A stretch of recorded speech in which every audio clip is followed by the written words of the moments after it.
Dan kalau Dokter Richard pun ingat ya, dan saya merekam di jam saya pembicaraan itu, bahwa dia bilang dia adalah seorang Katolik gitu. Mas Edwin, ya dia nyebut nama saya ini adalah seorang Katolik, saya ingin nama Tuhan Yesus itu dipermuliakan di media sosial. Salah satunya saya mengundang Elia, dan sekarang saya undang Mas Edwin.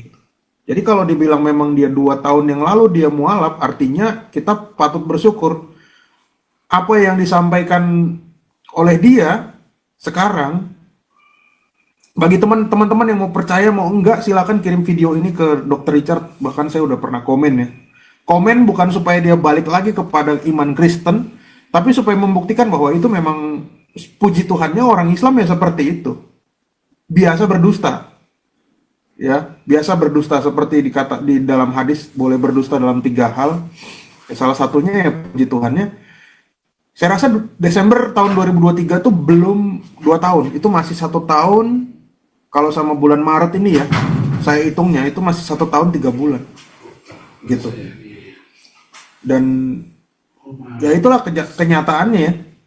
Ternyata artinya dia sudah berbohong sama saya, atau pilihan yang kedua, agamanya yang baru memang mengajarkan untuk berbohong. Itu aja teman-teman. Gitu. Sementara kita kan nggak boleh. Kata Tuhan Yesus ya, kalau iya katakan iya, kalau tidak katakan tidak. Bahkan dia tidak suka orang yang suam-suam kuku gitu. Assalamualaikum warahmatullahi wabarakatuh. Berjumpa lagi dengan Jadir HMC ya, channel yang mengedukasi dan menghibur. Masih seputar Dr. Richard Lee yang akhirnya berani mengungkapkan tentang kemualafannya. Ini tentu saja seperti yang sudah kita prediksi bahwa Polycarpus akan kejang-kejang. Akan kejang-kejang, terutama dari grupnya Paul Jang dan Edwin Sibota. Jadi Edwin Sibota ini ya bisa dibilang salah satu wasilah atau sebab Dr. Richard Lee akhirnya memutuskan mualaf.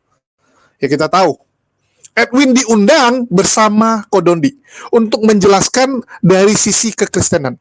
Dan kita tahu bagaimana Edwin dipermalukan habis-habisan oleh Kodondi sampai dodoknya langsung tertunduk seperti ayam sakit. Dan semua orang tahu hal itu. Bahkan dari kalangan Kristen pun mengomentari bahwa Edwin tampil dengan sangat memalukan. Edwin tidak bisa meyakinkan dan menjelaskan kekristenan. Dan itu menjadi poin, ya, menjadi poin penting untuk Dr. Richard Lee semakin kuat, semakin kukuh, ya, semakin percaya bahwa Islamlah agama yang benar. Dan tentu saja Edwin ya, cuman bisa kejang-kejang, ngamuk-ngamuk teman-teman. Cuman bisa kejang-kejang, ya. Karena si Edwin ini sudah sering mengeluarkan statement-statement blunder yang akhirnya membuat banyak orang menjadi mualaf. Dan berkali-kali ya, saya sampaikan juga bahwa kita harus mengucapkan banyak terima kasih untuk orang-orang seperti Edwin, Elia Miron, Paul Jang, Wak Donat, Pak Bom Bom, yang karena mereka makin banyak orang yang menjadi mualaf. Banyak orang-orang Kristen yang menjadi sadar bahwa ada yang salah nih. Apalagi kalau yang mewakili kekristenan orang-orang seperti ini. Kita harus terima kasih atas blundernya orang-orang ini. Dengan makin banyaknya mereka blunder, makin banyaklah orang jadi mualaf. Dan kita cukup kasihan dengan Kristen yang diwakili oleh orang-orang seperti ini. Seharusnya yang mewakili Kristen adalah pendeta, orang-orang yang benar, orang-orang yang hidupnya juga mencerminkan ajaran Kristen. Ini enggak. Yang mewakili Kristen tak kenapa di medsos ini seperti ini. Dan mereka inilah ya orang-orang yang menjual Yesus. Orang-orang yang mempermalukan kekristenan. Ya kalau kita sih senang-senang aja. Betul nggak? Kalau kita senang-senang aja dengan orang-orang seperti ini. Sudah berapa banyak orang Kristen yang malu melihat kelakuan Paul Jang? Saya ingat sekali waktu Paul Jang viral 2 tahun, 3 tahun lalu. Saya setiap ngobrol dengan teman-teman Kristen saya, waktu itu masih sering ya, saya ngobrol ya sarapan dengan teman-teman Kristen saya waktu di Medan. Kita bahas Paul Jang, mereka bilang udah nggak usah bahas. Ya, mereka nggak berani bahas Paul Jang. Mereka nggak berani mengatakan bahwa Paul Jang mewakili kekristenan. Karena itu jadi blunder besar. Jadi blunder yang sangat besar gitu. Kenapa yang wakil Kristen malah gini-gini? Kodondi untuk menjelaskan Islam dan mengundang Edwin Sibota ini yang menghasilkan blunder yang sangat besar. Dan saya juga bersyukur tentunya karena video tersebut saat saya reaksi itu nontonnya gila teman-teman, penontonnya gila ya. Bagi yang belum nonton silakan ketik aja Jadid HMC Dr. Richard menangis terharu. Yang nonton udah 3,7 juta teman-teman ya, 3,7 juta nih. Luar biasa memang Kodondi. Jauh sekali perbandingannya dengan sama si Erwin Bota ini. Kalau mereka ini kan cuma bisa kejang-kejang, tantrum, ngamuk, dan ujung-ujungnya apa? Fitnah Dr. Richard. Kita lihat ya, ini lagi dibangun nih propaganda oleh Polikarpus. Mereka selalu mengatakan Dr. Richard mualaf lantaran mengincar kekayaan, lantaran ingin selamat dari jerat hukum, lantaran supaya banyak orang beli skincare-nya dan sebagainya. Halo, inilah Polikarpus teman-teman. Polikarpus ini udah nggak sanggup untuk diskusi akademis. Ujung-ujungnya cuma bisa membuat fitnah demi fitnah. Coba lihat, ada nggak yang mereka sampaikan sesuai dengan realita? Nggak ada. Ujung-ujungnya fitnah. Ada nggak bukti misalnya Dr. Richard menipu? Ada nggak bukti bahwa Dr. Richard melakukan kecurangan dan sebagainya? Kecuali ada bukti itu baru kamu boleh ngomong. Selama nggak ada, jatuhnya fitnah. Betul nggak? Jatuhnya fitnah doang. Dan inilah kualitas mereka, teman-teman. Kualitas laskar-laskar Polikarpus ini. Terutama Edwin Sibota ini yang terus dikejar oleh orang-orang Kristen karena dianggap sebagai biang kerok Dr. Richard mualaf. Suka tidak suka dialah ya sama Elia Miron yang menyebabkan seorang Richard Lee, seorang yang punya pengaruh besar teman-teman, menjadi mualaf. Tentu saja Edwin langsung nih teman-teman membela diri ya, karena memang kebiasaan mereka. Kebiasaan mereka tuh tidak bisa introspeksi diri, menyadari kesalahan, tapi selalu mencari kambing hitam. Coba lihat, mereka kalau terkena satu masalah, apa yang mereka lakukan? Selalu mencari kambing hitam, nggak pernah mengakui, oke, saya salah karena nggak punya kemampuan saat itu. Untuk itu saya belajar sekarang, supaya besok kalau diundang di podcast lain, atau diundang oleh orang-orang lain, saya tidak mempermalukan ajaran ini. Harusnya gitu aja ngomong. Aku akui bahwa saya masih kurang. Karena manusia tempatnya salah. Tetapi yang penting kita mau introspeksi diri, mau menjadi lebih baik. Nah, beda dengan mereka. Coba lihat, saya ada beberapa kali. Dulu waktu masalah dengan ini ya, mendiang pendeta Mangapul, saya akui saya salah gitu karena ke tempat dia dengan gaya yang tidak bisa diterima bercandanya. Bercandanya dianggap kelewatan oleh orang tua. Apalagi saya bawa luga saat itu yang petentengan. Difitnah sana sini. Ya udah, saya minta maaf. Tapi kan mereka goreng sedemikian rupa. Saya orangnya fair. Kalau sesuatu yang saya lakukan itu menurut saya salah, ya udah kita minta maaf. Beda dengan mereka. Mereka ini tak kemana-mana gitu. Padahal jelas-jelas Edwin itu sama sekali nggak punya pengetahuan. Ini sekarang dia karang cerita lagi ya, bahwa dia saat itu kena apa ya, bisa dibilang terintimidasi ya. Dia bilang Kodondi itu bawa bodyguard yang badannya besar. Terus kameramen Dr. Richard Lee juga muslim, semua muslim. Jadi dia terintimidasi. Karena terintimidasi nggak bisa ngomong. Ya, karena nggak bisa ngomong jadinya blunder. Halo, kok seperti itu sih jawaban? Lucu mereka nih ya. Kita dengarkan dulu nih bacotan dan fitnahan dari Polikarpus sebelum kita nanti tanggapi ya teman-teman ya. Artinya kamu meninggalkan jalan hidupnya Tuhan Yesus dan kamu menempuh jalan hidupnya Muhammad yang suka bohong sama istrinya. Richard Lee itu kan yang suka bohong, yang suka nipu. Kenapa? Karena Allahnya adalah walahu khairul makirin. Allah SWT walahu khairul makirin, sebaik-baiknya pendusta. Makanya Muhammad memperbolehkan Anda berdusta, terutama kepada istri, boleh. Ya kan? Jadi sebenarnya ketika si Richard Lee menjadi mu'alaf, istrinya itu yang ketar-ketir. Kenapa? Aduh, bakal kawin lagi dah.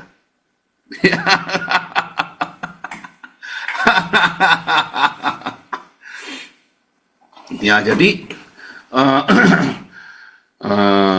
jadi memang ya, memang saat ini yang menjadi pergumulan bagi orang-orang Islam, yang menjadi tantangan bagi orang Islam, bagaimana membendung murtadnya orang-orang Islam, meninggalkan agama Islam.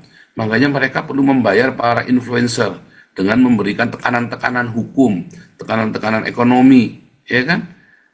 Ya kan? Si Bobon itu ditekan. Kalau enggak dia nggak bisa ini lagi, karena yang dikasih makan kan orang-orang Islam. Kalau dia nggak mau jadi mualaf, nggak bisa, nanti jangka barang dia stop, maka YouTube-nya dia berhenti, saudara. Medsosnya dia cari duitnya kan dari situ, ya kan? Si Deddy Corbuzier juga sama, dalam kondisi sepi. Ini sekarang Edwin dulu ya, Metatron dulu nih, silakan Metatron. Join lagi nih jadinya. Apa ya? Salam Bapak Ibu. Judulnya Aduh, Richard Lee. Iya. Jadi kalau saya mau bicara, saya ketemu sama Richard Lee itu sekitar tanggal 14 Desember 2023 ya, di apartemennya di Verde itu Kuningan, seingat saya itu. Tapi berita yang baru ini kan dia bilang dia udah 2 tahun mualaf. Saya sih masa bodoh dia mau mualaf, mau pindah apa ya, mau jadi nyembah batu hitam juga nggak masalah. Tapi satu kebenaran yang mau saya sampaikan, dia berita yang beredar dia udah mualaf 2 tahun yang lalu gitu. 2 tahun yang lalu berita itu beredar kalau nggak salah awal Februari atau akhir Januari 2025. Sementara saya ngobrol dengan beliau waktu podcast itu 14 Desember 2023 ya, hari Sabtu. Kalau saya hitung-hitung tuh belum 2 tahun. Itu belum 2 tahun. Karena kami ada diskusi bersama di rumahnya, di ruang teater di apartemennya dia itu. Kami ngomong berdua. Dan kalau Dr. Richard pun ingat, ya, dan saya merekam di jam saya pembicaraan itu, bahwa dia bilang dia adalah seorang Katolik gitu. Mas Edwin, ya dia nyebut nama saya ini adalah seorang Katolik, saya ingin nama Tuhan Yesus itu dipermuliakan di media sosial. Salah satunya saya mengundang Elia, dan sekarang saya undang Mas Edwin gitu. Jadi kalau dibilang memang dia 2 tahun yang lalu dia mualaf, artinya kita patut bersyukur apa yang disampaikan oleh dia sekarang. Bagi teman-teman yang mau percaya mau enggak, silakan kirim video ini ke Dr. Richard. Bahkan saya udah pernah komen ya. Komen bukan supaya dia balik lagi kepada iman Kristen, tapi supaya membuktikan bahwa itu memang puji Tuhannya orang Islam ya seperti itu. Biasa berdusta. Ya, biasa berdusta seperti dikata di dalam hadis, boleh berdusta dalam 3 hal. Ya, salah satunya ya puji Tuhannya. Saya rasa Desember tahun 2023 itu belum 2 tahun, itu masih 1 tahun. Kalau sama bulan Maret ini ya, saya hitungnya itu masih 1 tahun 3 bulan, gitu. Dan ya itulah kenyataannya ya. Ternyata artinya dia sudah berbohong sama saya, atau pilihan yang kedua, agamanya yang baru memang mengajarkan untuk berbohong. Itu aja teman-teman, gitu. Sementara kita kan nggak boleh. Kata Tuhan Yesus ya, kalau iya katakan iya, kalau tidak katakan tidak. Bahkan dia tidak suka orang yang suam-suam kuku gitu. Podcast terakhir yang paling mengerikan ya, waktu ditanya kenapa Anda meskipun sudah mualaf 2 tahun masih mengatakan Tuhan Yesus. Dia bilang apa? Dia nyuruh si Ustadz Dery yang jawab. Bayangin tuh. Saya rasa kalau sebagai seorang Kristen gitu, terus yang menjawab bukan dirinya, itu pertanyaan krusial, itu memalukan. Itu nilai minus sih. Ya. Dan si Dery-nya membawa narasi bahwa kalau waktu itu, ya kan itu kan podcastnya kalau nggak salah Januari ya teman-teman ya, yang dia bilang Tuhan Yesus itu di podcastnya Pendeta Gilbert ya. Dan dia ada foto bulan Desember, Natal 24 Desember. Fotonya lagi begini gitu. Lagi berdoa dan ada lagu rohani Kristen. Si Dery bilang dia karena masih baru dan terbiasa. Saya rasa umur 2 tahun mualaf itu ya, kalau memang betul-betul 24 bulan mualaf, itu amat sangat memalukan. Kalau narasi itu yang dipakai. Ya, jadi saya semakin yakin bahwa memang saat saya di rumahnya, saya bukan hanya dibohongin oleh si Richard Lee ya, sang mualaf profesional ini, dan gurunya juga ternyata penipu, si Dery sama si siapa satu lagi, Felix Xiao, ya. Karena Felix Xiao ada juga di situ mengiyakan bahwa oh itu belum terbiasa. 2 tahun loh. 2 tahun. Ya. Saya rasa itu gak masuk di akal. Mungkin itu aja teman-teman. Apakah ada pembicaraan mungkin secara personal antara Pak Prof dengan Donditan? Karena saya tidak terlalu peduli dengan apa yang terjadi dengan Richard Lee, karena kita tahu ya apa ya, kualitinya beda ya, kualitas untuk orang yang masuk Kristen dengan masuk ke agama itu tuh kualitasnya beda sekali ya, dan itu akan terlihat jelas dari buahnya, buah pengajaran itu ya. Kalau memang masuk ke Kristen sudah pasti itu menuju kepada kebenaran Yesus Kristus. Nah itu pertanyaannya Pak Prof, kitab yang satu lagi itu apa? Karena dia menunjukkan 2 kitab ya, 2 kitab Injil ya, kitab suci Injil katanya gitu. Kemudian yang pertanyaan kedua, apakah ada pembicaraan mengenai pembahasan Yesus adalah Isa yang mungkin itu di belakang layar yang bisa di-sharing kepada kita semuanya. Begitu Pak Prof. Thank you. Ya, itu kitab yang ditunjukin itu kitab Selabir kalau nggak salah. Itu Oke. dipakai sama orang Belanda dulu waktu kita Indonesia sendiri belum merdeka gitu. Dan terjemahan di situ digunakan kata Isa karena memang dulu penerjemah itu bingung kan, tokoh Yesus sama Isa ini sama atau enggak, karena diterjemahkan ke dalam bahasa Melayu memang menggunakan nama Isa. Makanya justru saya ke sana itu untuk membuktikan Isa bukan Yesus, seperti tuduhan orang-orang Islam dan orang-orang Kristen yang mengira Isa itu adalah Yesus. Nah, kesimpulan dialog waktu itu saya bilang ini bukan hanya Isa bukan Yesus, tetapi ini adalah ada yang asli, ada yang palsu, gitu. Karena kalau yang asli pasti jelas lahirnya di mana, sukunya apa, dia hidup tahun berapa, muridnya siapa, saksi matanya siapa, catatannya ada. Kalau yang palsu itu pasti semua ngeraba-raba, nggak jelas dia orang apa gitu. Coba tanya sama orang Islam, Isa orang apa? Mereka pasti akan bilang itu orang Arab. Kalau mereka bilang orang Israel, dalilnya mana? Al-Quran sampai dibolak-balik itu nggak ada. Isa dari suku apa? Mereka nggak tahu tuh suku apa. Karena di Al-Quran mereka, Maryam saudara perempuannya Harun. Tapi kalau di kita jelas, Yesus tuh Yehuda. Karena Mesias tuh harus dari Yehuda, lahir di Bethlehem. Mereka ditanya Isanya lahir di mana, mereka nggak tahu. Donditan berasumsi Isa lahir di Yeriko. Bagaimana mungkin di Yeriko pada saat itu ada kurma? Karena Yeriko itu bagaimana mungkin Isa sama dengan Yesus, sementara Yesus lahir di Bethlehem. Bethlehem itu tempat yang dekat sama Yerusalem, dataran tinggi. Bagaimana bisa ada kurma? Sementara Yeriko dia cocok-cocokin supaya bisa digambarkan bahwa Yeriko itu ada kebun kurmanya gitu. Nah, di ending setelah selesai dialog saya sama si Donditan, sebetulnya waktu itu di ruangan itu ya, di ruangan itu kalau memang dia 2 tahun lalu sudah mualaf, berarti saya satu-satunya Kristen di ruangan itu.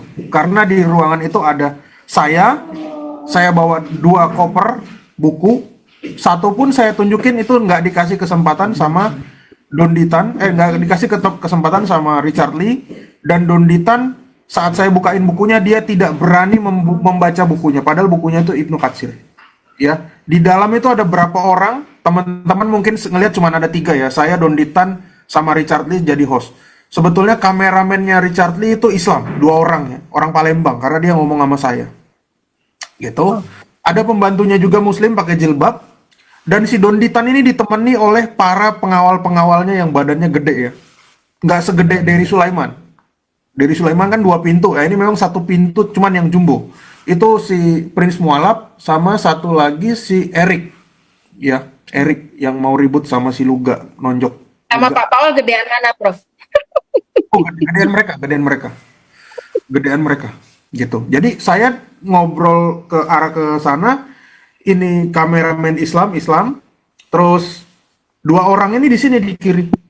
Nah, si Donditan itu dengan lagak bersilanya itu ya Saya mau nunjukin data Ibnu Katsir, dia nggak mau. Bahwa memang di Ibnu Katsir ada tertulis Paulus. Saya bilang, kalau Anda mau menyamakan Isa dan Yesus adalah sama, berarti kemungkinan Paulus yang di Ibnu Katsir dengan Paulus Rasul kami ini adalah tokoh yang sama. Artinya kalian juga menganggap Paulus adalah rasul kalian.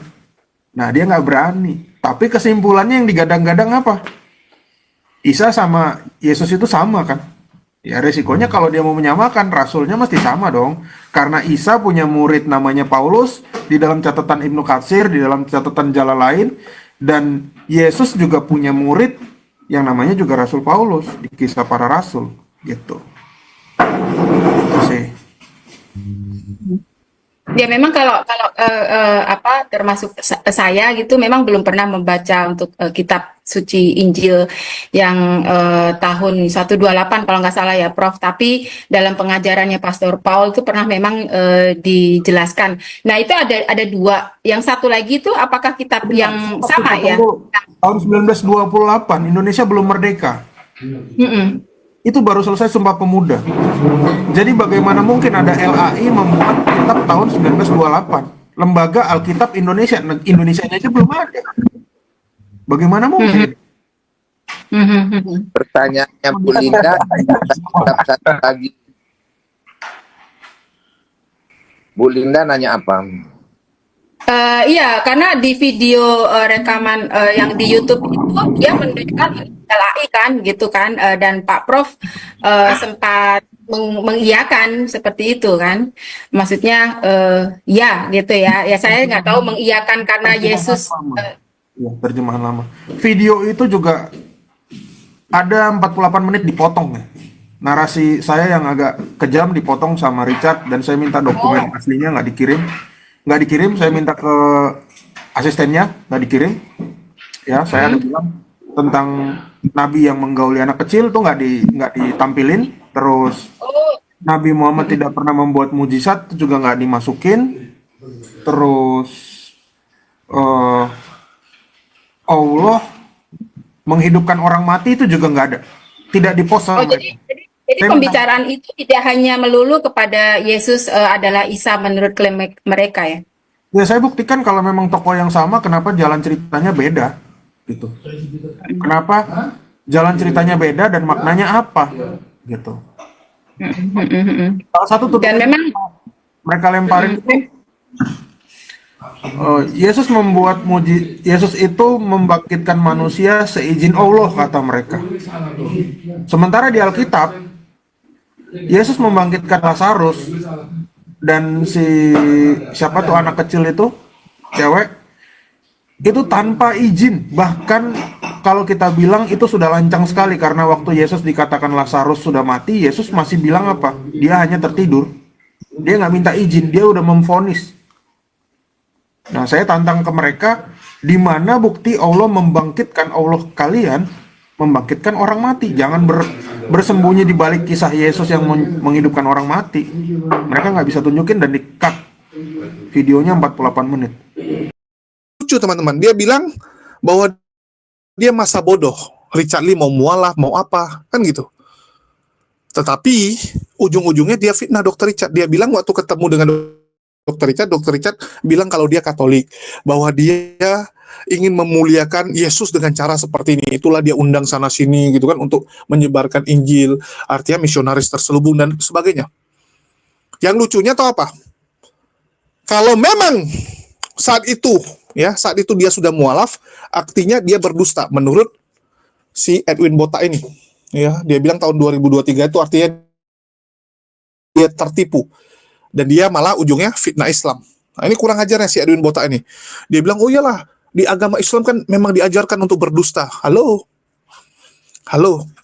Coba kalian pikir. Ya, sekarang saya tanya nih.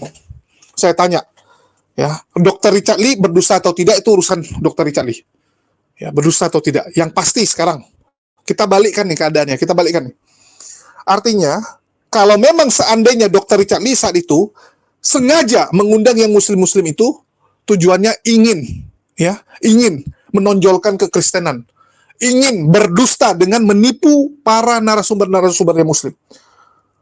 Artinya dia berencana untuk melakukan kecurangan, kejahatan. Dan Edwin saat itu karena yang mereka rencanakan adalah demi kemuliaan kekristenan, dia perbolehkan. Ngerti kan? Jadi waktu itu kalau memang Richard Lee masih Kristen dan memang berencana ingin ya berdusta demi kemuliaan kekristenan, buktinya si botak saat itu diam-diam aja. Karena rupanya tidak sesuai dengan keinginan mereka, baru sekarang dia bongkar. Ini kan kurang ajar. Ini kurang ajar. Kalau orang lakukan kejahatan, masih satu kubu dengan kamu diam. Oh ya, lanjutkan Dr. Richard. Undang narasumber muslim untuk kemuliaan agama kita. Ya, kamu hancurkan mereka. Dia setuju. Dia nggak sampaikan kan? Harusnya dia sampaikan ke publik. Dr. Richard tuh jahat loh, gini. Kalau memang kenyataannya seperti itu. Edwin saat itu sampaikan nggak? Bahwa Dr. Richard punya rencana, punya agenda busuk. Nggak ada dia ngomong. Karena dia anggap agenda busuk itu demi kemuliaan agama dia. Jadi nggak apa-apa, dia biarkan. Tapi begitu sebaliknya langsung kowar-kowar. Nah, ini kan nggak fair. Nggak fair, teman-teman. Kalau untuk memuliakan agamamu, kamu perbolehkan. Artinya yang suka berdusta tuh kamu. Yang suka berdusta tuh kalian. Dan sudah terbukti seberapa banyak ajaran dusta yang kalian sampaikan. Kita lihat di medsos ini. Dan saya paling sering ya bongkar kedustaan-kedustaan mereka. Udah berapa banyak yang kita bongkar? Betul nggak? Jadi kalau dibilang Dr. Richard menjual Yesus seperti Yudas, apa bedanya dengan kalian? Saya katakan, apa bedanya dengan kalian semua yang ada di medsos ini? Demi mencari keuntungan, demi donasi, demi orang-orang Kristen yang polos-polos, yang baik-baik ini mendukung kalian laga, ya, kalian jadikan Yesus sebagai tameng untuk menyerang Islam. Kalian korbankan Yesus, betul nggak? Yesus kalian korbankan. Kalian jual Yesus supaya kalian terkenal, supaya kalian didukung. Nah, ini yang kalian lakukan sekarang. Jadi jangan banyak bacot. Ya, saya katakan jangan banyak bacot, bertobatlah. Bertobatlah kalian ini. Udah kalian yang jual. Kita lihat berapa banyak. Apakah dengan medsos yang dilakukan oleh Polycarpus ini, tampilnya mereka membuat kemuliaan Kristen, membuat nilai positif bagi kekristenan? Enggak. Nama Kristen makin jelek di mata umat muslim. Nama Kristen semakin hancur gara-gara mereka ini. Apakah ada yang murtad gara-gara medsos ini? Nggak ada, teman-teman. Yang mualaf banyak. Yang mualaf udah berapa banyak gara-gara diskusi ini? Yang murtad ada nggak? Yang ada rest area, PPJ, BAB. Orang-orang seperti itu, yang memang Syiah. Halo? Kristen jadi korban. Berkali-kali saya sampaikan, Kristen jadi korban mereka ini. Mereka lah Yudas zaman now. Jadi Yudas itu bukan, khianati gereja, kibusin gereja, khianati pendetanya, tikam pendeta dari belakang. Bukan seperti itu, bukan cara kasar. Ya. Yesus dikhianati tanpa Yesus tahu, sampai terakhir baru tahu, kan gitu. Semua orang nggak tahu bahwa Yudas berkhianat sampai Yudas menyerahkan atau membawa hansip-hansip Romawi, baru ketahuan. Ya sama. Mereka ini kan Yudas dengan caranya mengkhianati kekristenan tanpa orang Kristen sadar. Begitu bermasalah, begitu orang Kristen sekarang kena razia, ternyata gara-gara Polycarpus ini. Sama. Begitu Dr. Richard mualaf, baru mereka sadar bahwa Edwin ini sumber masalah. Si botak ini. Terus gaya-gaya. Kualitasnya beda antara yang masuk Kristen dan Islam. Halo Ibu. Anda ini nggak tahu diri kalau saya bilang. Ya. Manusia nggak tahu diri. Kalau kita bicara kualitas yang masuk Kristen bagus-bagus, dari mana? Mohon maaf, kita lihat murtadin punya kesaksian. Ujungnya apa? Nipu-nipu. Sudah berapa banyak kita lihat kesaksian murtadin yang isinya tipuan. Nggak sanggup lagi kita list.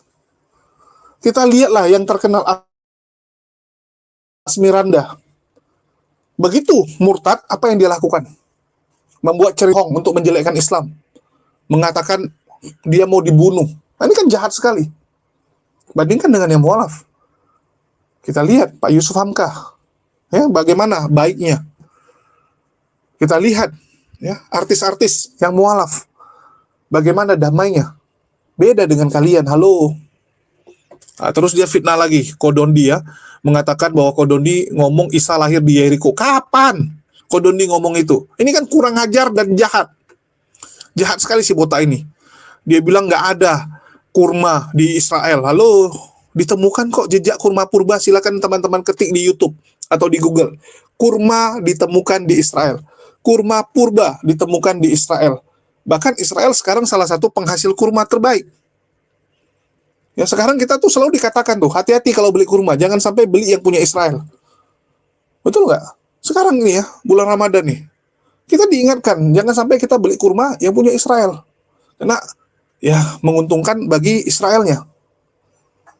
Itulah saya bilang, ini Edwin Botak ini kerjanya bohong aja. Bohong aja. Ya. Begitu orang mualaf dia jelek-jelekin. Memang biadab nih si Botak ini.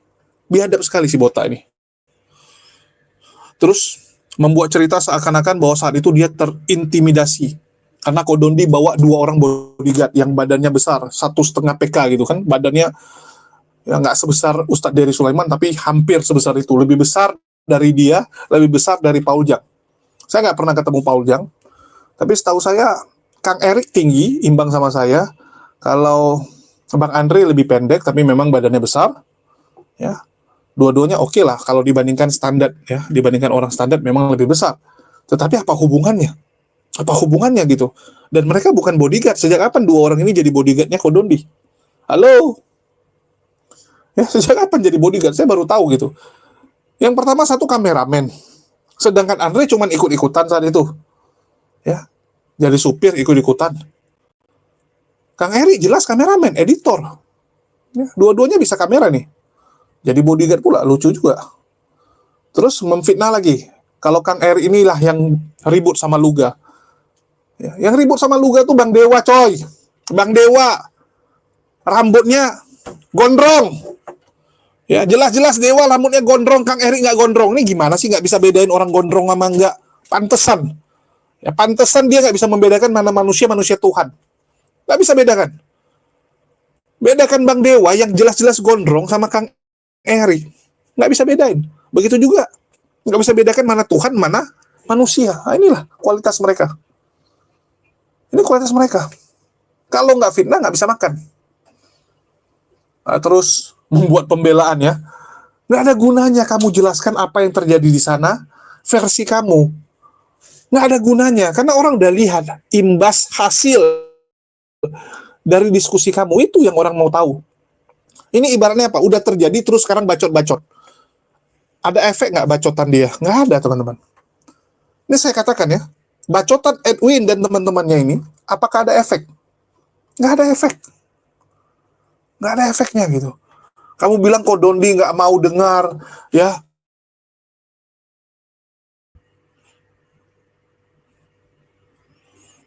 Nggak ada yang tahu kalau si Edwin ini punya kitab, teman-teman. Nggak tahu lah kalau di rumahnya aja ya.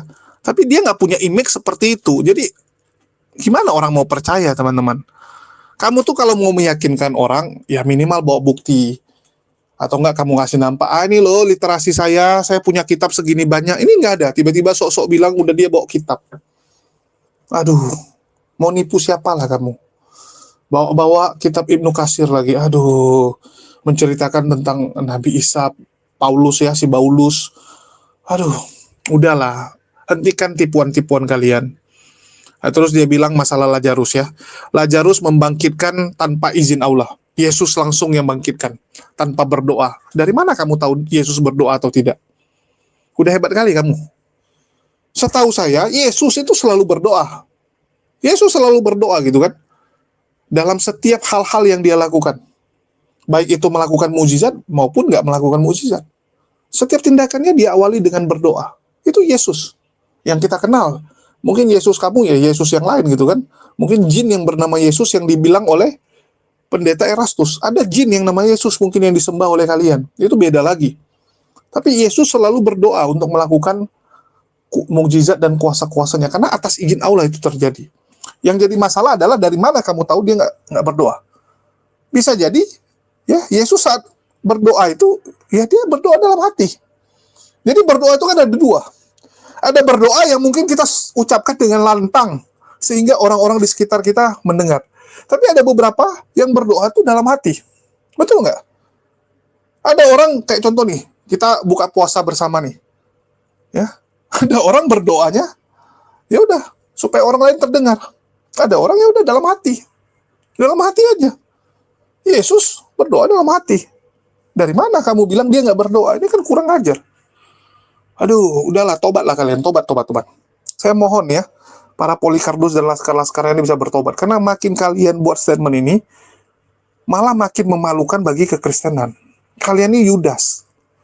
Dr. Richard dan mualaf ya udah biarin aja. Makin kalian bahas, ya ini nggak akan selesai dan akan makin menyakiti orang-orang Kristen. Akan menyakiti orang Kristen. Orang Kristen ini terluka nih sekarang dengan banyak kisah-kisah mualaf seperti ini. Udahlah, sudahi aja gitu. Makin kalian bahas ini nggak selesai-selesai, akan jadi trending topik terus dan kita oke-oke aja gitu. Kalian suka. Selama kalian membuat konten-konten fitnah dan selama itu juga kita akan membuat konten untuk meluruskannya. Gak ada masalah kok. Ini kan jadi maraton. Yang rugi kalian kok. Ya. Kalian setiap hari bahas Dr. Richard, maka akan setiap hari laskar-laskar Polycarpus ini menangis gitu. Itu sih yang mau saya sampaikan. Dan sebagai ending ya, saya akan tampilkan kegiatan Jumat Berkah yang kita lakukan minggu lalu. Ya, kemarin belum sempat upload karena saya nemani si Kores ya, ada urusan di Bandung.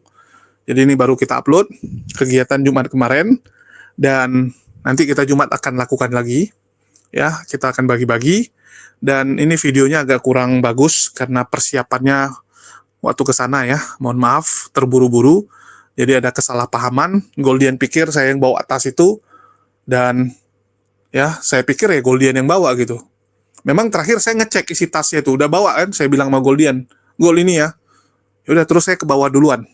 Ya, saya ke bawah duluan, rupanya tidak dibawa. Jadi agak kacau balau teman-teman. Itu terakhir-terakhir baru kita rekam. Itu pun pakai HP. Ya, mungkin mohon maaf kalau ada kekurangan, tapi ini sebagai bukti bahwa kegiatan tersebut kita lakukan dan sebagai pertanggungjawaban. Mungkin itu aja dari saya. Makasih buat semuanya. Di akhir kata saya ucapkan wassalamualaikum warahmatullahi wabarakatuh. Sampai jumpa di konten-konten kita berikutnya.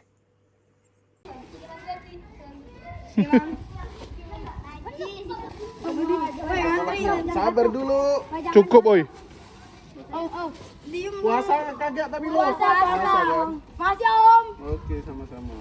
Makasih Om. Ayo, makasih Om. Waduh, jangan. Makasih Om. Makasih Om. Waduh, keluar semua. Makasih Om. Sabar dulu. Makasih Bang. Sisa satu siapa yang belum?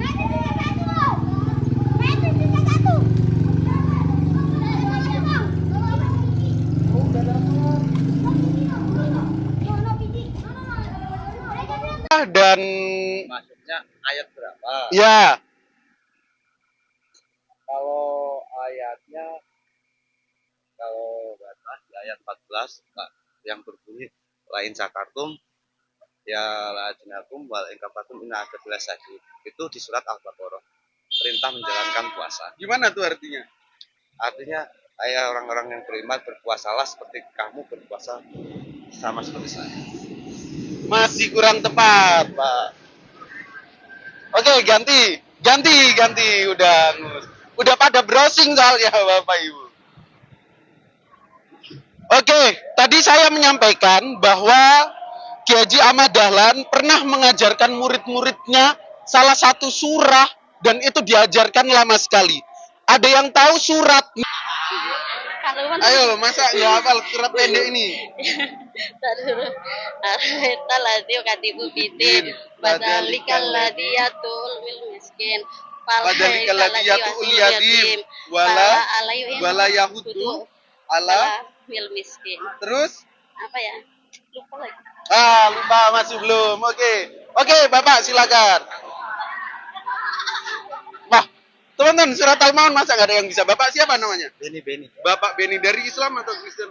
Islam. Oke, silakan Pak. Bismillah. Ini jawab apa langsung ini aja? Ya, surat apa tadi? Surat Al-Baqarah Surat- 183. Loh, bukan, udah ganti pertanyaan.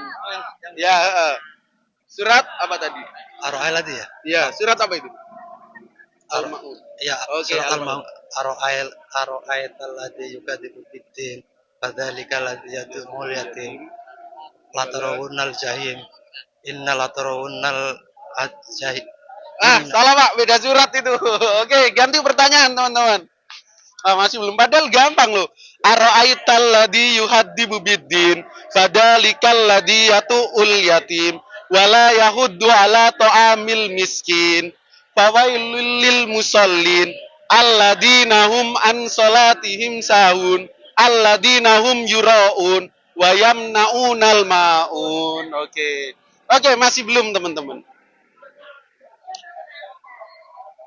Ada yang tahu apa yang disebut sebagai malam nuzulul Quran? Oke, Ibu. Sini dulu. Bentar dulu. Ibu siapa? Biasa. Udah biasa. Iya, Ibu siapa? Ibu Sisilia.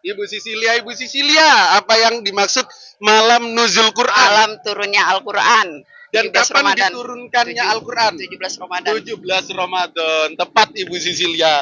Balik Bu ke Tuhan yang benar biar Ibu diselamatkan. Oke. Kata Allah Bu, waduh. Ini berkat dari Tuhannya Yesus. Ibu Oke, Sisilia. terima kasih. Kocak teman-teman murtadinya. Oke teman-teman, ada pertanyaan lagi. Ada yang tahu doa buka puasa yang diajarkan Nabi? Yang diajarkan Nabi ya, silakan Pak. Yang doa buka puasa yang diajarkan Nabi yang Allahumma lakasumtu wa bika amantu wa ala rizkika afrotu bi rahmatika ya arhamar rahim. bukan yang itu kebetulan. Jadi ada doa puasa yang diajarkan Nabi sahih. Ada yang tahu nggak? Bukan Allahumma lakasumtu. Bukan. Kata Nabi itu aku samain juga dahabad domantu wa tabatil uru insya Allah. Itu. Oke, lagi teman-teman. Mungkin aku mau karena di bulan puasa ini Quran yang Ibu lantunkan itu pahalanya berlipat ganda. Ada yang bisa melafalkan surah At-Takasur? Silakan Pak, At-Takasur. Bapak siapa? Bapak Soekardi. Bapak Soekardi. Dari Islam ya Pak ya? Islam. Silakan Pak. Alhaakumut takasur hatta sirtum makabir. Kalla sawfa ta'lamun summa kalla sawfa ta'lamun. Kalla la ta'lamun. Imal yakin summa la tarawunha yakin summa la tas'aluna yawma sya'ani. Summa la tarawunnaha. Ainal yakin summa la tas'aluna yawma sya'ani naim. Oke. Bapak siapa tadi? Bapak Soekardi. Bapak Soekardi. Masya Allah. Itu Pak.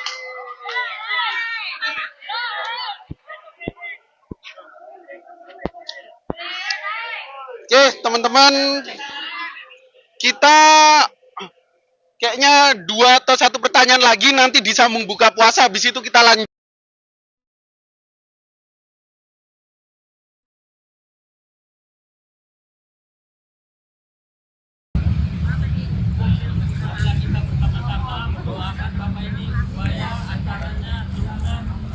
Amin. Amin. Amin, amin. Ibu dong naik haji juga ya, Bu ya. Amin. Mau sampai bentar lagi.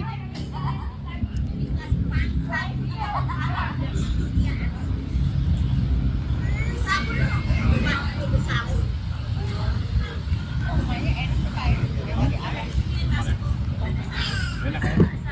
Ambil lagi deh.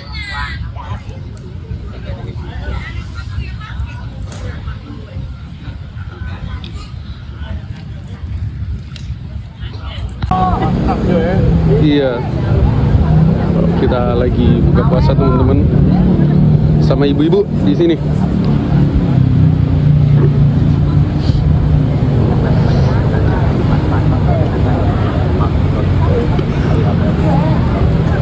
Kayaknya minggu depan kita tarawih bareng, mantep nih.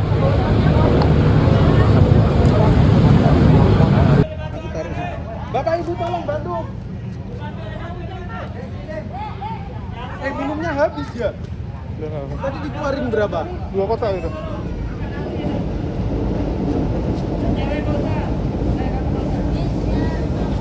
Sampai lu kalau.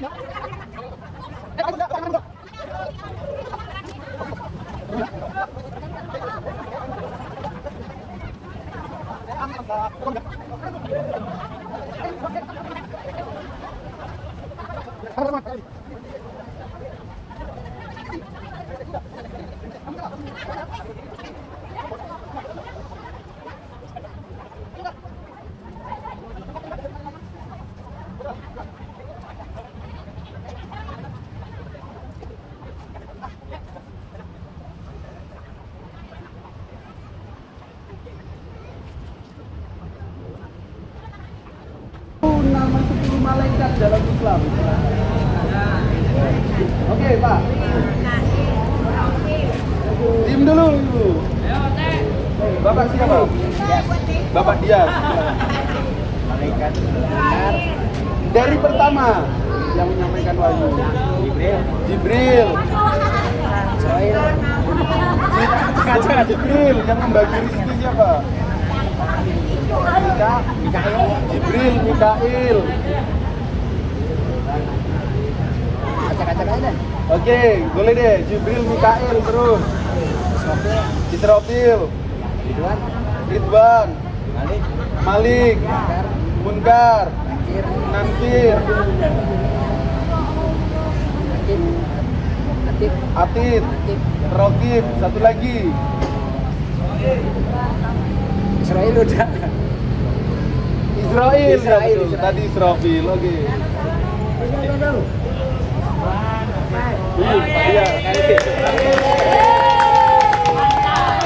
Ya, teman-teman aneh, di sini banyak Kristen juga, tapi giliran ditanyain soalan masalah Kristen, mereka itu diam, nggak bisa. Heran. Jadi selama mereka belajar tentang kekristenan, kependeta itu apa? 12 murid Yesus nggak tahu, hukum terutama nggak tahu, 10 perintah Allah nggak tahu. Lalu sabda Yesus ketika banyak orang yang datang menyeru Tuhan ke Yesus, mereka nggak tahu. Gabrol teman-teman. Mereka ini semakin dekat dengan Islam. Ada yang tahu dan bisa lafalkan siapa paman Nabi Muhammad yang nantinya dia itu jadi bahan bakar di neraka karena ingkar kepada Nabi Muhammad, bahkan juga dijadikan surat dalam Al-Quran. Ayo Pak. Oke. Abu Thalib Pak.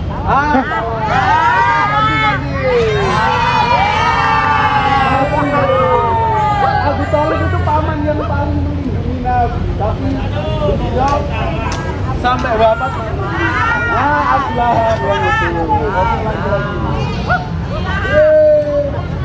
Teman-teman ya yang angkat tangan.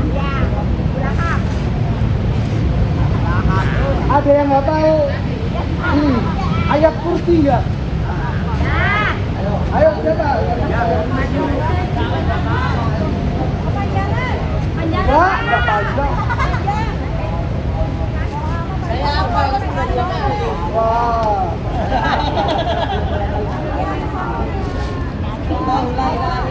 Al-Fatihah. Waduh, Al-Fatihah.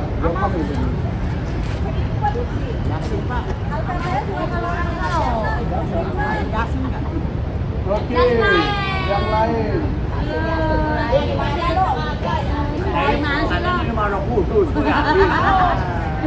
Ya iya, katanya nerima Roh Kudus. Tuhan Kristus, maaf, aku mau tanya ke teman-teman Kristen kalau belajar. Tuhan Kristen ada berapa? Satu, siapa aja? Tuhan Yesus. Tuhan Bapa? Ada satu. Tuhan Roh Kudus? Dan Bapa adalah satu.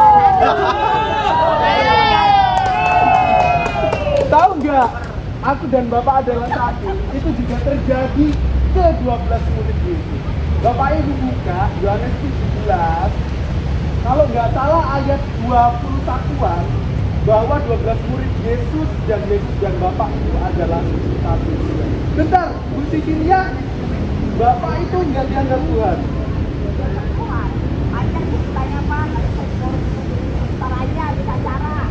Jadi Tuhannya berapa? Satu. Yesus. Kalau Bapak? Bapak sama Yesus sama. Aku dan Bapak adalah satu. Roh Kudus?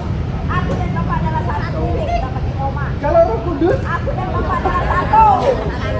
Lah, Roh Kudus dikesampingkan teman-teman. Biarlah iman mereka. Kalau kata Einstein itu blind faith religion without sense is blind. Nah itu iman buta. Oke. Kita pertanyaan seputar Islam ya. Soalnya Bapak ini masih dekat dengan Islam. Bentar lagi ya. Ada yang bisa menghafalkan surat Al-Humazah. Asik. Iya,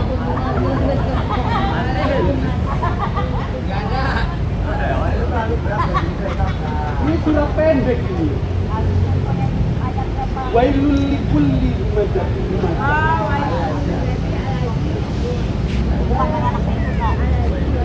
Aja. Islam. Oh, jangan sampai murtad ikut Bu Sicilia. Masuk neraka nanti. Ya ayyuhalladzina amanu. Aku mualaf kok murtad aku. Kenapa Julius? Jadi lakum dinukum walian. Itu tingkat terakhir. Ketika kita sudah mendakwahkan Islam, ibu menolak dan ingkar kebenaran Islam. Ya udah, lakum dinukum walian. Bagimu agamamu dan bagiku agama. Oke, teman-teman.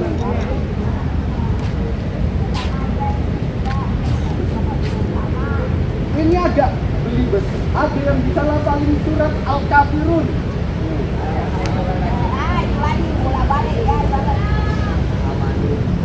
Ada yang bisa nggak? Silakan.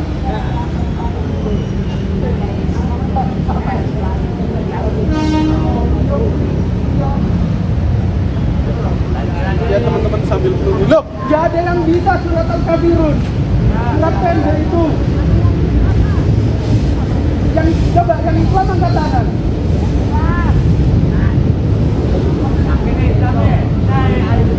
Yang Kristen. Kita pertanyaan seputar Kristen aja, tapi nggak ada yang jawab tadi. Apa kesusahan? Pada hafal nyanyian gereja? Banyak. Apa suruh nyanyi? Ada yang tahu lagu nih? Janjimu seperti pacar. Oh jangan, nanti penonton marah.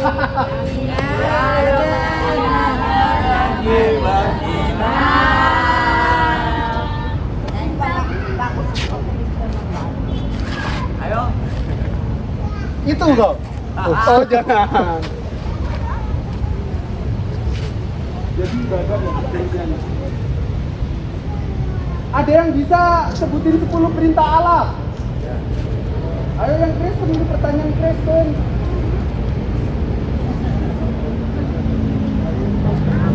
Serius kacau teman-teman.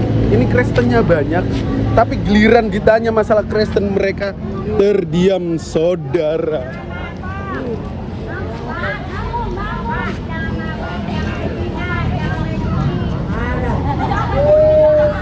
Emang zaman dulu gak ada duit.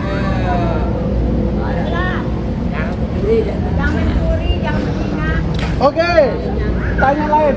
Siapa nama Tuhannya Yesus di perjanjian lama di kitab Taurat namanya? Ada yang tahu? Dia mengenalkan dirinya kepada Abraham suara ketiga gayanya. Siapa ada yang tahu namanya? Waduh, angkat tangan, maju. Namanya Jova, tapi di Indonesia dikatakan Yahweh. Loh itu udah disebutin dulu Pak. Lain-lain. Jangan marahin saya, marahinnya. Gak ada yang bisa surat Al-Kafir gitu.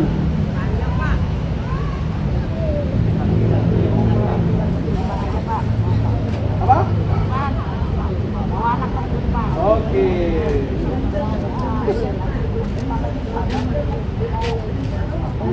Teman-teman, ada yang tahu perempuan yang pernah mengurapi Yesus dengan minyak, siapa namanya? Oh, Bapak udah jawab tadi. Belum. Maria Magdalena. Siapa? Bapak siapa? Maria Magdalena. Bapak siapa? Bapak Deki. Dari Islam atau Kristen? Oh, Kristen. Iya, Pak ya. Terima kasih, Pak. Ya. Jadi teman-teman, ada sosok perempuan ini yang menurut Yesus sangat spesial. Bahkan dia sampai bisa mengurapi Yesus dengan minyak. Bahkan ketika Yesus mau disalib, perempuan itu juga pernah datang ke Yesus. Itu ada di Yohanes 20 ayat 18 kalau saya nggak salah. Lalu Yesus bilang gini ke perempuan itu, jangan hiraukan aku, sebab aku akan pergi kepada Bapakku dan Bapakmu, Allah dan Allahmu. Maria Magdalena. Bahkan juga ada beberapa catatan teman-teman bahwa Maria Magdalena itu spesial dengan itu. Silakan Bapak Ibu kalau baca Injil, baca Alkitab, banyak kedekatan-kedekatan yang disahkan. Oke, sekarang putar Islam. Ada yang biasa, ada yang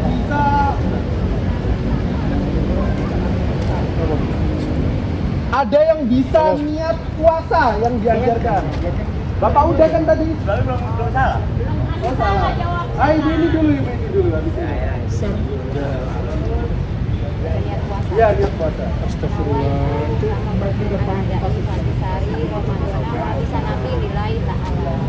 Oke. Bisa pulang.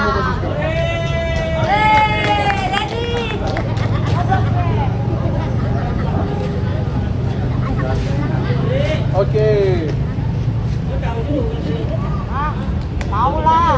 Nah di sini kita makan dong. Udah mau sampai kan? Oke.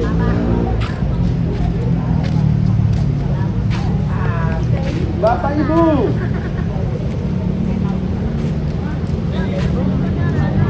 Ada yang bisa menghafalkan surah Ad-Duha?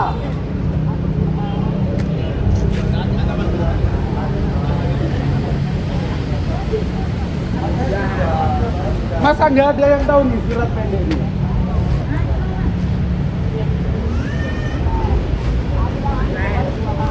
Pendek itu, 30 pendek.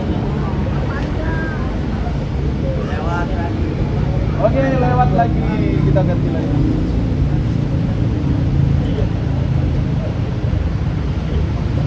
Bapak Ibu, udah pada lapar. Bentar lagi maaf ya.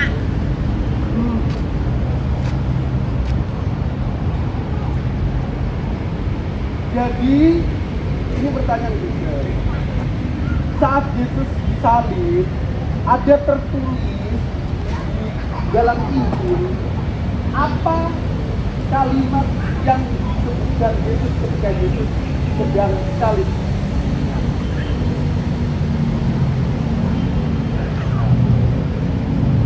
Masa nggak ada yang baca surat penghalipan pendeta pada ngajar? Jadi saat itu Yesus disalib. Aduh, pendetanya ngasih makan doang, saudara. Sama diajari nyanyi doang ya? Iya, lapar makan.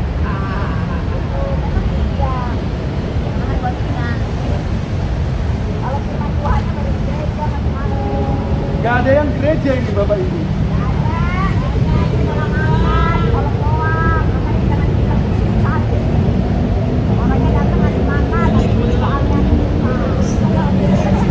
Gak ngajak kuis. Suruhlah Pak Lubis bagi-bagi. Siapa berarti? Loh, kenapa Bapak Ibu kok benci kali sama Pak Lubis? Ragu.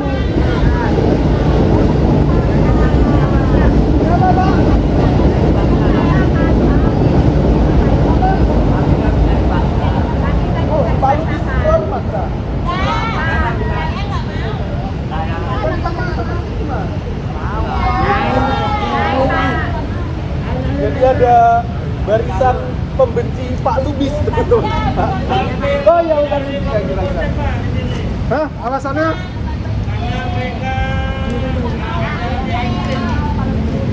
Tuh. Bentar habis ini. Nggak jadi, Pak? Enggak. Katanya tadi apa? Ajaran terlalu maksa, ekstrim, bahkan ada kesaksian. Sampai mana dia? Ujul. Tinggal satu ini. Tinggal satu kuisnya. Sampai mana dia? Udah, goblok udah. Apa? Udah lanjut aja lu. Oke. Mungkin iya. Ada yang bisa melafalkan surat An-Nasr. Gampang itu. An-Nasr.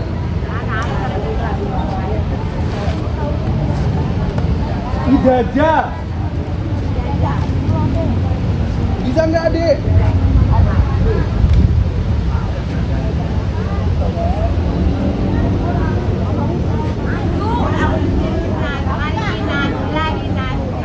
Yang belum siapa?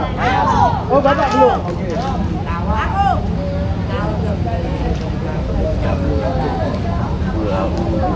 Itu Anas, Pak. An-Nasr. Beda Anas sama Al-As. An-Nasr itu idajah. Ayo, ada yang bisa nggak? Oh, itu udah sampai Bapak Ibu makanannya. Ayo, ada yang bisa nggak? Itu surat berapa gitu? Mudah loh.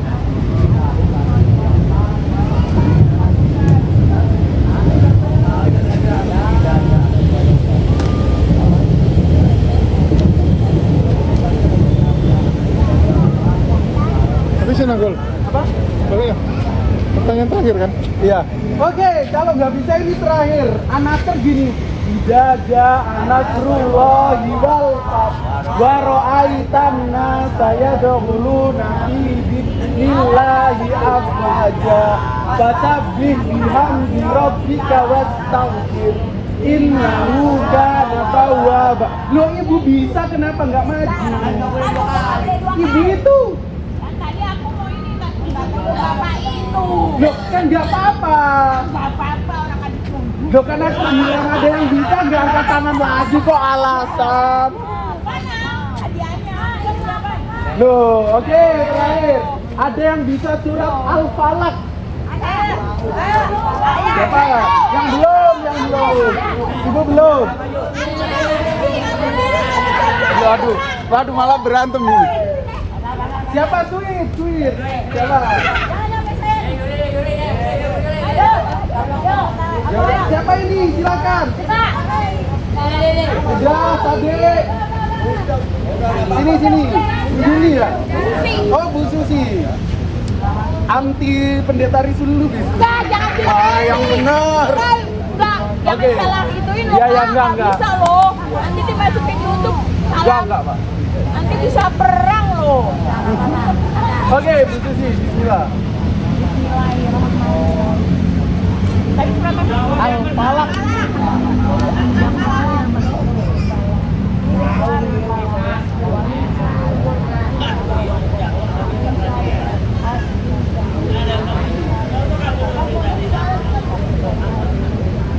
Oke, Bu Susi. Kristen ya, Bu ya? Bisa. Oh, Islam, kukira Ustaz. Ayo, di sini teman-teman itu udah datang. Silakan Bapak Ibu bisa bantu itu ya, kok ya? Iya.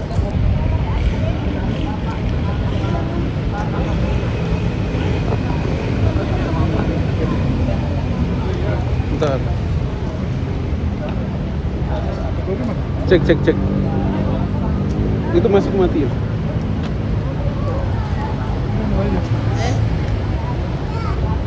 Oke, Bapak Ibu maaf, temen kami lagi jalan mungkin kurang 5 sampai 10 menitan. Iya Pak, kita juga lapar. Tapi menunggu mungkin kita bakal lanjut quiz ya. Bagus. Oke ya, yuk rapi lagi. Perhatikan Pak, temannya mana Pak? Lagi di jalan. Kita ketemu di daerah Bintaro tadi. Ada, tenang aja, bahkan lebih kok makanannya. Sekitar 90 kotak.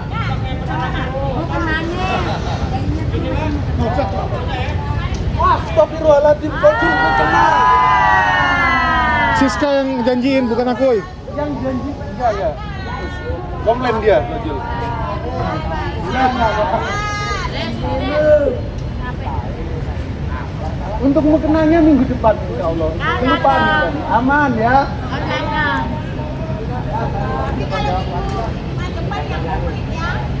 Ya, dikumpulin semuanya. Sudah minta ya. Kemarin nggak komplit nggak datang. Kebetulan ada kegiatan terdesak dan mudah.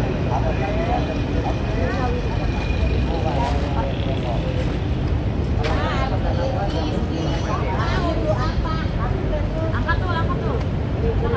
Oke, yang nggak jawab mungkin angkat tangan ya Bapak Ibu. Yang salah nggak apa-apa, angkat tangan.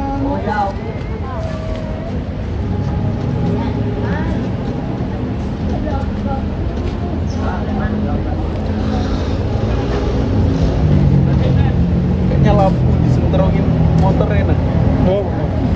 Oke, kita balik fokus Bapak Ibu. Ada yang tahu nama paman Nabi Muhammad yang saat pertama kali Nabi Muhammad itu menerima wahyu, lalu bilang ke istrinya Khadijah, terus Khadijah mengajak Nabi Muhammad SAW ke pamannya yang kebetulan pendeta Nasoro. Siapa? Ada yang tahu namanya? Yang mengkonfirmasi Nabi Muhammad. Silakan Mbak. Ayo.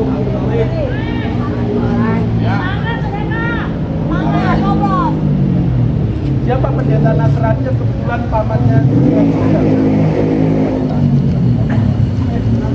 Iya, pamannya Siti Khadijah. Ah, Mas Ibu. Kalau Abu Thalib itu pamannya Nabi Muhammad. Oke, ganti pertanyaan udah. Bapak Ibu ini pada browsing langsung. Canggih teman-teman, mereka pada punya HP, tanya ChatGPT, setelah satu jawaban salah, tiba-tiba semua angkat tangan, nggak ada jawaban. Oke, lanjut. Ayo fokus.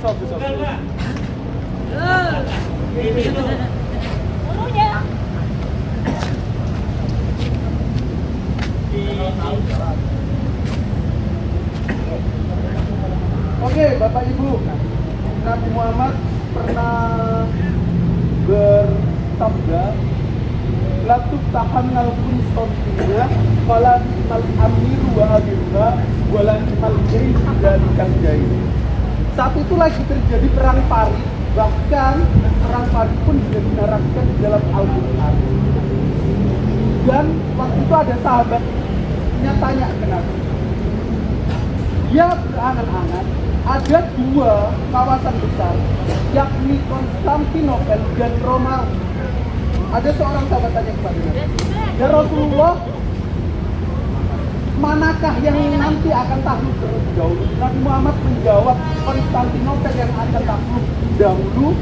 Penakluk itu adalah sebagai pemimpin dan pasukannya adalah sebagai pasukan dan jamaah. Ada yang tahu nggak siapa raja yang nakluki Konstantinopel saat itu? Nama rajanya? Saya.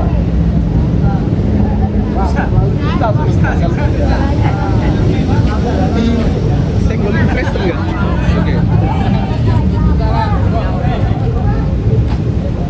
Oke, ada yang tahu? Sekarang kita ada yang tahu bagaimana Yesus berdoa ketika di Taman Getsemani? Lafal doanya. Coba siapa yang tahu? Ini ada teman-teman Kristen soalnya. Oke, saat itu murid-muridnya disuruh berjaga. Lalu Yesus masuk Taman Getsemani. Silakan Pak, dan Yesus berdoa.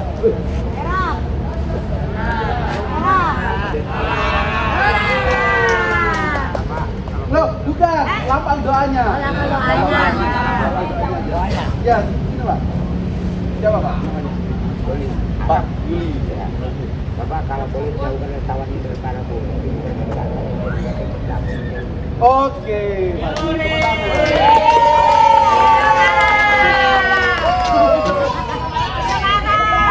Jadi teman-teman, saat itu peristiwa Yesus lagi dikejar-kejar tentara Romawi. Lalu Yesus Isa alaihissalam sembunyi di taman Getsemani. Dan waktu dia di taman Getsemani, dia hendak berdoa. Dan ketika dia berdoa, Yesus menyuruh 12 muridnya, kebetulan yang satu anak, suruh berjaga-jaga. Lalu Yesus berdoa seperti yang dilapalkan Bapak tadi, jikalau cawan kesengsaraan ini ya Bapak, lalu daripadaku, maka sesuai yang kau kehendaki, bukan daripada kehendak. Oke. Teman-teman, dalam kekristenan, kita mengenal yang namanya nabi-nabi dalam perjanjian lama. Nah, nabi-nabi diantaranya Nabi Musa itu menuturkan suatu syahadat, suatu pengakuan yang disebut Shema kepada Bani Israel. Bahkan Shema itu dilanjutkan Yesus dan itu dinarasikan di Injil Markus pasal 12 ayat 28 dan 29. Ada yang tahu nggak bunyi Shema yang disebutkan Nabi Musa kemudian dilanjutkan oleh Yesus ketika ada orang Taurat tanya kepada Yesus?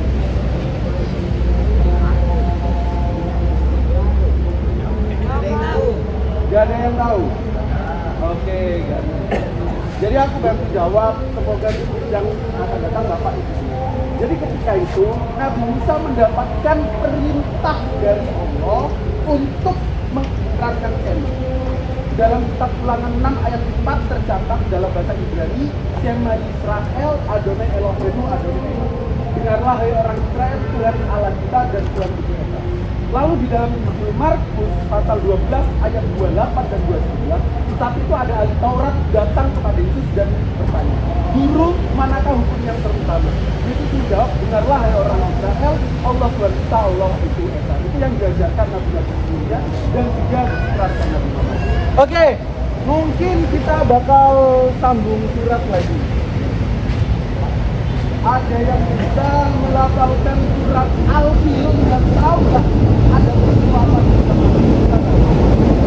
surat Al-Filun? Bapak tadi udah belum?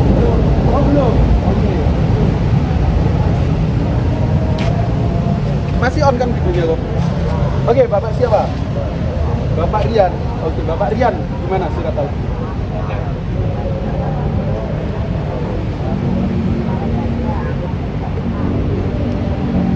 Gimana? Alam taro.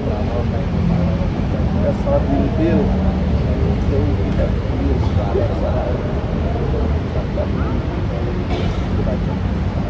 Baja alaun kasuma. Peristiwa apa itu, Pak? Perang apa? Oke, jadi ada kejadian perang yang dibawa pasukan Abraha, ya, tentara bergajah. Oke, apa dong, Pak Rian?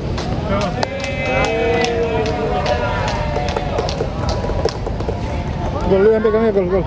Apa? Lu yang pegangnya Bu. Ini aja. Coba tanya masalah apa yang dikatakan oleh Yesus kepada orang yang berseru dia Tuhan. Oke, Bapak Ibu, selanjutnya kita pertanyaan seputar Kristen. Jadi Bapak Ibu, di hari akhir nanti itu ada kesaksian daripada Yesus. Saat itu di hari-hari ini ketika Yesus hidup, bahkan manusia menjalani hari sebelum kiamat, banyak orang yang berseru kepada Yesus Tuhan, lalu mengusir setan pakai nama Yesus, bernubuat pakai nama Yesus. Nah, Bapak Ibu, semua yang dilakukan para pendeta, para penginjil, para yang mengaku gembala Tuhan melakukan itu semua. Tetapi ada yang tahu nggak apa yang diucapkan Yesus kepada mereka yang memanggil Yesus Tuhan, bernubuat pakai nama Yesus, mengusir setan pakai nama Yesus? Ada yang tahu? Itu ada di Matius 7. Mau kasih bocoran?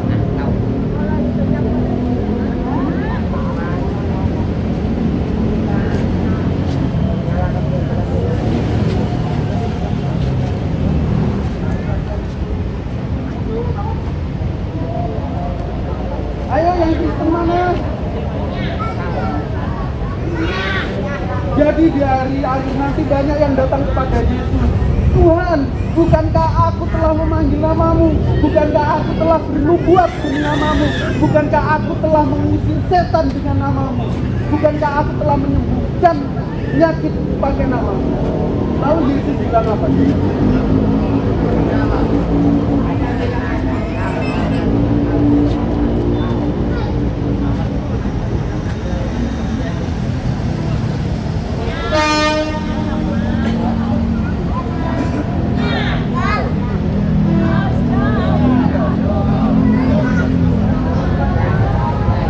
Kenapa gol? Nyariin tapi Android itu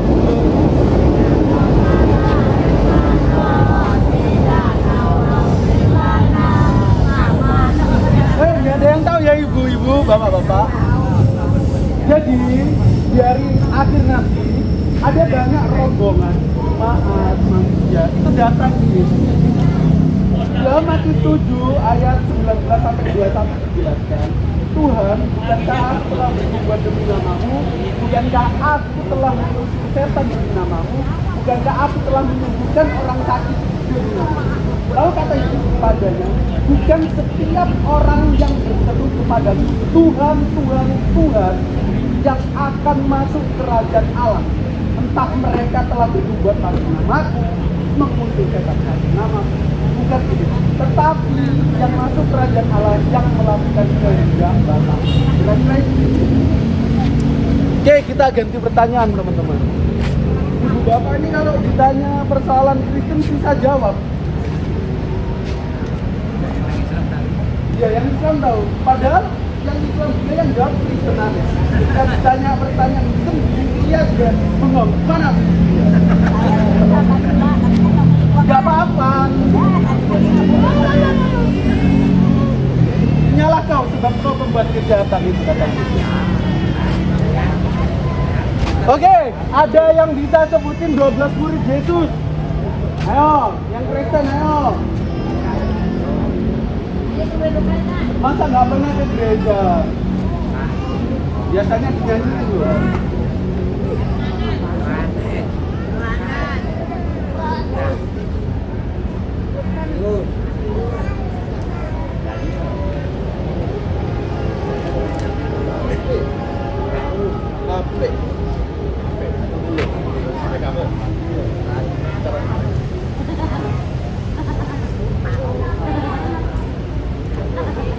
Ada yang tahu nggak?